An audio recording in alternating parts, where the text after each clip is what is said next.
Assalamu alaikum viewers and welcome back to my channel Study Law with Bushra.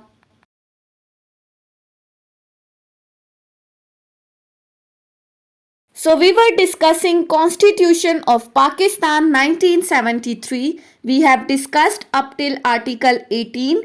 In this video we are going to discuss Article 19 and Article 20 of the Constitution.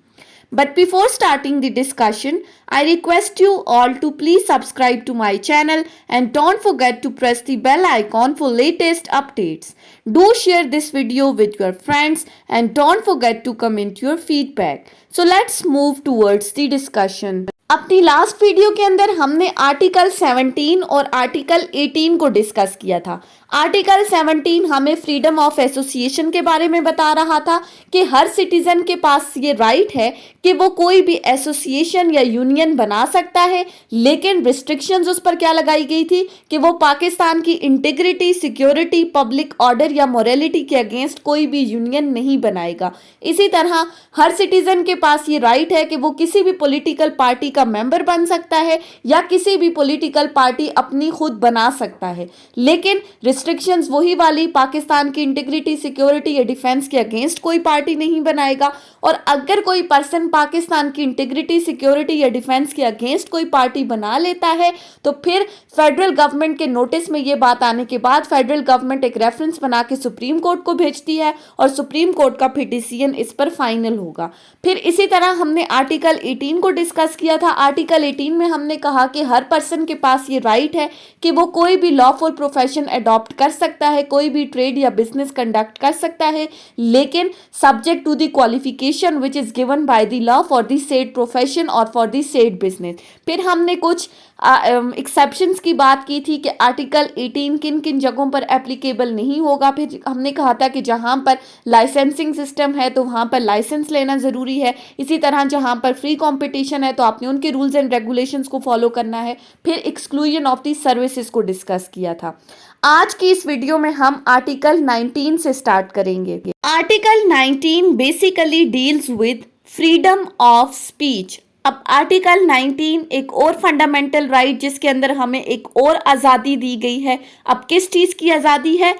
Article 19 बात करता है अपनी राय की आज़ादी। हमें आज़ादी राय हासिल है इस आर्टिकल के अंदर कि हम अपनी मर्जी से अपनी राय का इजहार कर सकते हैं। Article 19 states that every citizen shall have the right to freedom of speech and expression.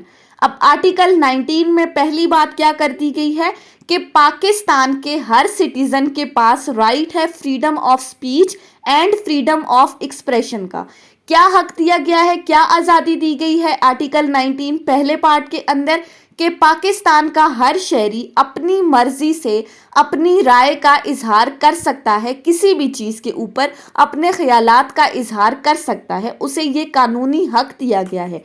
Secondly, and there shall be freedom to the press. दूसरी बात क्या है कि पाकिस्तान के अंदर जो सहाफ़त है वो आज़ाद होगी। सहाफ़ियों को भी हक दिया गया है कि वो अपनी मर्जी से कोई भी बात कर सकते हैं। बट आर्टिकल 19 आपको राइट तो दे रहा है, फ्रीडम तो दे रहा है स्पीच की, एक्सप्रेशन की, प्रेस की, लेकिन साथ ही साथ वो कुछ रिस्ट्रिक्शंस भी इम्पोज कर रहा है। अब वो रिस्ट्रिक्शंस क्या हैं?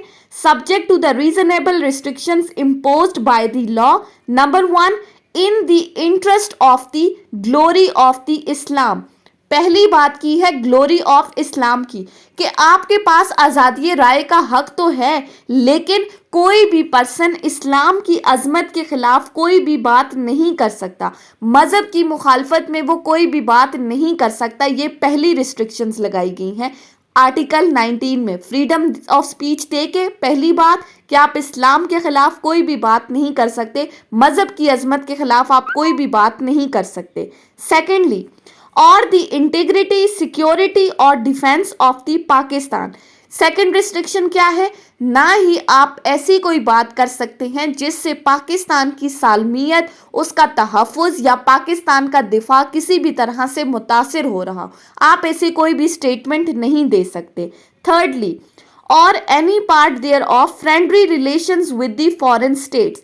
तीसरी बात कही गई है कि पाकिस्तान का कोई भी शहरी ऐसी कोई भी स्टेटमेंट नहीं दे सकता, ऐसा कोई भी मैसेज नहीं दे सकता जिससे आप ये चीज़ कन्वे कर रहे हो कि पाकिस्तान के जो फॉरेन स्टेट के साथ फ्रेंडली रिलेशन है, जो बैरून मुमालिक के साथ पाकिस्तान के दोस्ताना ताल्लुकात हैं, आप कोई ऐसी स्टेटमेंट दो जिससे वो दोस्ताना ताल्लुकात किसी भी तरह से अफेक्ट हो रहे हो, तो ये रिस्ट्रिक्शन आप पर लगा दी गई है आर्टिकल 19 की तरफ से।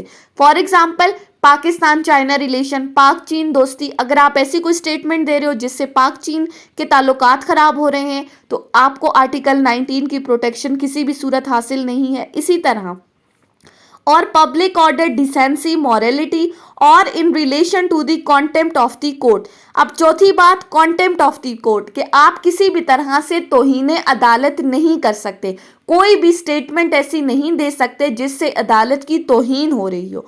फॉर एग्जाम्पल अगर कोर्ट ने आपके खिलाफ कोई फैसला सुनाया है तो आप कोर्ट के उस फैसले को क्रिटिसाइज कर सकते हो, लेकिन आप पर रिस्ट्रिक्शन ये लगा दी गई है कि आप कोर्ट को क्रिटिसाइज नहीं करोगे, उसके फैसले को तो कर सकते हो लेकिन कोर्ट को आप थ्रेट नहीं कर सकते, जजेस को आप धमकियां नहीं दे सकते, सिर्फ इस आड़ में कि आपके पास आर्टिकल 19 के अंदर फ्रीडम ऑफ स्पीच है। ऐसा फ्रीडम ऑफ स्पीच नहीं है। फिर लास्ट में और कमीशन और इंसाइटमेंट टू एन ऑफेंस, या कोई भी ऑफेंस कमिट करने के लिए या किसी को वर्गलाने के लिए। सो आर्टिकल 19 बेसिकली हमें आज़ादी राय का हक तो दे रहा है। आर्टिकल 19 कहता है कि आप अपनी मर्जी से अपनी ख्यालात का, अपनी राय का इजहार तो कर सकते हैं, लेकिन रिस्ट्रिक्शंस आप पर लगा दी गई हैं कि आप इस्लाम की अजमत के खिलाफ कोई बात नहीं कर सकते, पाकिस्तान की सालमियत, उसके दिफा के अगेंस्ट नहीं बात कर सकते, ना ही आप पाकिस्तान के फॉरेन स्टेट के फ्रेंडली रिलेशंस के अगेंस्ट कुछ बात कर सकते हैं। सो आर्टिकल 19 जहां हमें फ्रीडम दे रहा है वहीं हमारे ऊपर कुछ रिस्ट्रिक्शंस भी इम्पोज कर रहा है। उसके बाद आ जाते हैं आर्टिकल 20 के ऊपर। अब आर्टिकल 20 में हमें एक और चीज़ की फ्रीडम दी गई है। आर्टिकल 20 क्या कहता है? Freedom to profess religion and to manage religious institutions. अब आर्टिकल 20 के अंदर दो बातें की गई हैं, professing of the religion and management of the religious institution. So article 20 basically हमें मज़हब की आज़ादी के बारे में बता रहा है कि हर पर्सन अपनी मर्जी से कोई भी मज़हब अडॉप्ट कर सकता है, but subject to the law, public order and morality. Public order, law और मोरालिटी को मद्देनजर रखते हुए, इखलाकियात को सामने रखते हुए, पब्लिक ऑर्डर को मेंटेन करते हुए कानून के according, number 1, every citizen shall have the right to profess, practice and propagate his religion. पहली क्लॉज में कह दिया है कि पाकिस्तान के हर सिटीजन के पास राइट है। शेल का वर्ड यूज हुआ है। हमने जितने भी फंडामेंटल राइट्स पढ़े हैं उनके अंदर शेल की प्रोविजन यूज हुई है, मैंडेटरी है।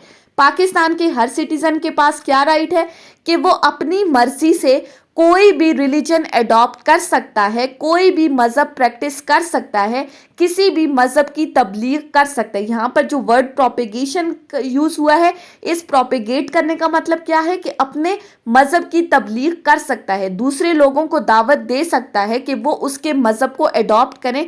आर्टिकल 20 उसे फ्रीडम दे रहा है, उसके पास आज़ादी है। Secondly, every religious denomination and every sect thereof shall have the right to establish, maintain and manage its religious institution। अब आर्टिकल 20 का सेकंड पार्ट क्या था? Management of religious institution. ये क्लॉज भी क्या कह रही है कि पाकिस्तान के अंदर जितने भी मज़हब हैं, जिस भी मज़हब के लोग शामिल हैं, जितने भी फ़िरके हैं, जितने भी मकातब फ़िक्र के लोग पाकिस्तान के अंदर मौजूद हैं, उनको ये राइट दिया गया है कि वो अपने रिलीजियस इंस्टीट्यूशंस को मेंटेन कर सकते हैं, अपने लिए मजहबी इदारे बना सकते हैं, उन मजहबी इदारों के अंदर लोगों को बुला सकते हैं, लोगों को बुलाकर अपने मज़हब की तबलीग कर सकते हैं, अपने मज़हब की तशहीर कर सकते हैं। सिंपली इस आर्टिकल के अंदर कहा गया है कि आप किसी पर कोई भी रिलीजन इम्पोज नहीं कर सकते। आर्टिकल 20 आपको फ्रीडम दे रहा है कि आप कोई भी रिलीजन अडॉप्ट कर सकते हैं। सो ये थी हमारी आज की डिस्कशन आर्टिकल 19 और आर्टिकल 20 के ऊपर। आई होप कि आपको ये लेक्चर समझ में आया होगा अगर आपने इस वीडियो को अटेंटिवली सुना है तो। अगर आपको ये वीडियो अच्छी लगी है तो इस वीडियो को लाइक करें, कमेंट करें और चैनल को ज़रूर सब्सक्राइब करें। Thank you so much for watching this video. Till then, अल्लाह हाफिज़।